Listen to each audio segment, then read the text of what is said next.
मुख्यमंत्री ने बड़ी मतलब पूरे सबको जुटा के जातीय जनगणना की शुरुआत कर दी है, हालांकि केंद्र इसके पक्ष में नहीं है। सर देखिए, एक बात समझिए, जब आप समावेशी विकास की बात करेंगे और इक्वल विकास, आरक्षण क्यों आया था?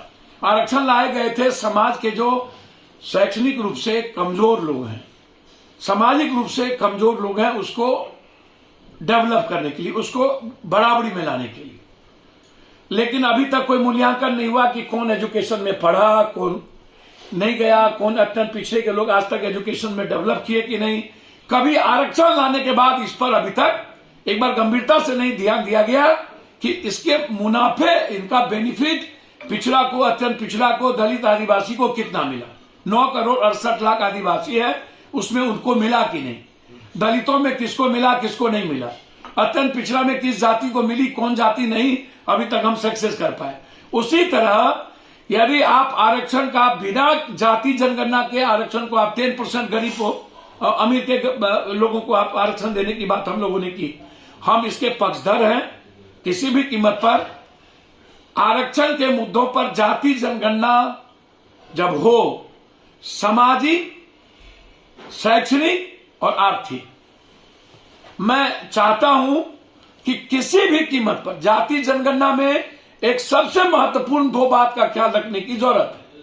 उसमें बगैर बेरोजगारी और गरीबी के जनगणना के आप जाति जनगणना का जो आप एक बड़ा फ्रीडम चाहते हो कि हमें उन वर्गों को आगे लाना है जहां पर आज तक संख्या के आधार पर, मैं तो चाहता हूं जिसकी जितनी जनसंख्या उतनी भागीदारी कर दो, राजनीतिक, सामाजिक, उसमें एसटी एससी को भागीदारी मिलेगी, अत्यंत पिछड़ों को भागीदारी मिलेगी।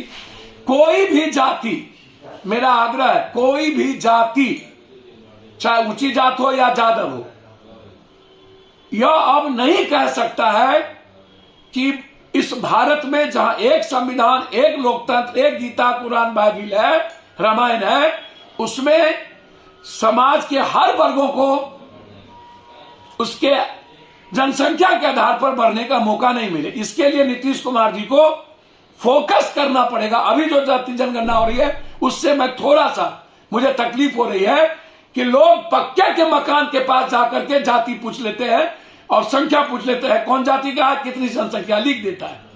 झोपड़ी, अब एक झोपड़ी में 10 आदमी है क्योंकि उसके पास 2 झोपड़ी नहीं है। देखिए नीतीश जी टाल इलाके से आते हैं, लालू यादव दियारा इलाके से आते हैं और लालू यादव जी का वो गृह क्षेत्र है। सबसे ज्यादा प्रभावित यदि कोई है बालू के और नदी के किनारे, तो वो कमजोर तबके के जादव भी है, निषाद भी है, मल्लाह भी है, राजपूत भी है, जिसके नाव चलने नहीं दिए जा रहे, जिसके ट्रैक्टर की उगाई बालू की नहीं हो रही है। बड़े पप्पू यादव या बड़ा माफिया जो है ओवरलोडिंग ट्रक को चला रहा है। तो क्या नीतीश कुमार जी आज छपरा में या कल सिवान गए तो उन्होंने कहा इंटरमीडिएट, नीतीश जी जो आपके इंटर्स कॉलेज, इंटरमीडिएट कॉलेज है, क्या कभी हमने उस पर तवज्जो दी कि वित्त रहित जो लालू यादव के समय से है उसकी स्थिति क्या होगी, वित्त रहित प्रोफेसर की स्थिति क्या होगी, कितने लोगों की जिंदगी तबाह हो गई है। तो छपरा में 2 बात इनको करनी चाहिए। एक की छपरा में लगातार शराब माफिया 5-5 बार लोग मरे हैं, एक बार नहीं। कौन कौन लोग इन्वॉल्व है, कौन कौन पॉलिटिशियन इन्वॉल्व है, कौन कौन पदाधिकारी इन्वॉल्व है। एक तो उसकी जांच, संपत्ति की जांच। हम बार बार कहते हैं कि शराब में अकाउंटेबिलिटी तय होनी चाहिए। एक दूसरी चीज, बालू के सवाल पर हमारा आग्रह होगा कि हम जो 29 करोड़, 32 करोड़, 28 करोड़ का एक घाट लेते हैं उसको मिनिमाइज कर दें। एक जिला या पूरा बिहार हम 1200, 1400, 2400 करोड़ का हम डाक बड़े लेवल पर दे देते हैं, रेवेन्यू भी कम होता है और पैसा नेता के घर पहुंचता है, माफिया के घर पहुंचता है।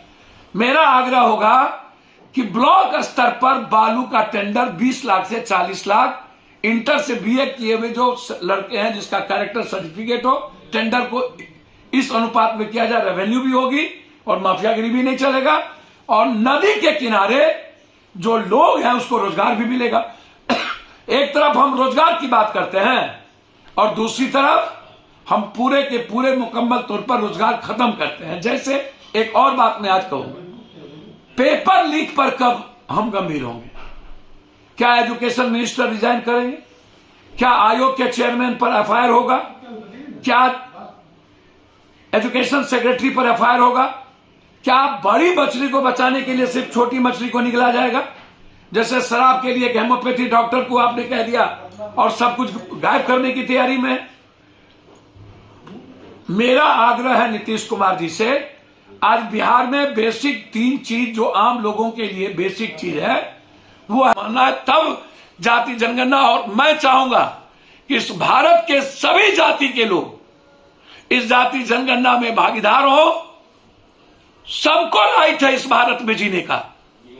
आप किसी भी अच्छे कामों का जाति के आधार पर विरोध न करें, यह मेरा आग्रह होगा। या किसी जाति के खिलाफ नहीं है, या इक्वल इकोनॉमिकल फ्रीडम, बेरोजगारी और गरीबी को मिटाने के लिए जाति जनगणना है।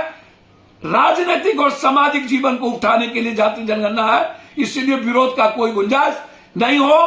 भाजपा अभी तक मौन है, इसमें भाजपा से बड़ा विरोधी मैं समझता हूं कोई नहीं है।